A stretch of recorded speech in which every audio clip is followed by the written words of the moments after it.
नमस्कार मित्रांनो. ठरलं तर मग या मालिकेच्या 14 एप्रिलच्या भागात एक अतिशय धक्कादायक वळण येणार आहे. प्रोमोमध्ये आपण पाहणार आहोत की सायली आणि अर्जुनला अचानक एका अज्ञात महिलेचा फोन येतो.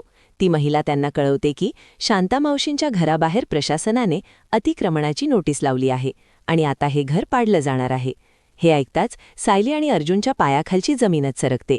दुसरीकडे या नोटिसीचा फोटो प्रियाच्या फोनवर येतो. तो फोटो पाहून प्रियाला इतका आनंद होतो की ती आपला आनंद लपवू शकत नाही. तिला असं खुश झालेलं पाहून अश्विन तिथे येतो आणि तिला विचारतो, तुला इतका आनंद का झालाय?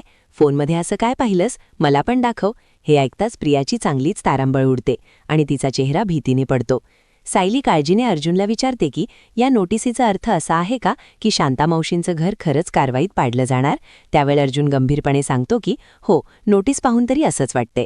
आता अर्जुन आपल्या बुद्धिमत्तेने आणि कायदेशीर पेचातून शांता मावशींचं हक्काचं घर वाचवू शकणार का? प्रियाचा डाव तिचावरच उलटणार का? हे पाहणं खूप रंजक ठरेल.